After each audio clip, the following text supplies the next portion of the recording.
আগামী জাতীয় সংসদ নির্বাচনে একেবারেই সঠিক ও সুষ্ঠু হবে এরকম পরিস্থিতি দেখার কোনো অবকাশ নেই বলে মন্তব্য করেছেন জামাত ইসলামের নায়েবে আমির ডক্টর সৈয়দ আবদুল্লাহ মোহাম্মদ তাহের।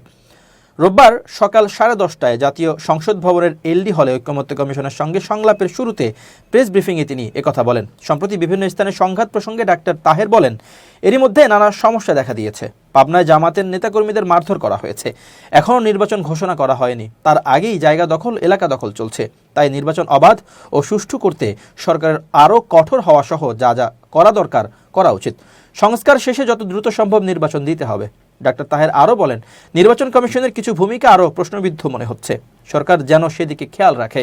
নির্বাচনের আগেই লেভেল প্লেয়িং ফিল্ড ঠিক করতে হবে। তিনি বলেন, নির্বাচনের সুস্পষ্ট টাইমলাইন না থাকায় অস্থিরতা দেখা দিয়েছে। তাই বেশি সময় না নিয়ে সংস্কারের বিষয়ে একটা ঐক্যমত্যে পৌঁছানো উচিত।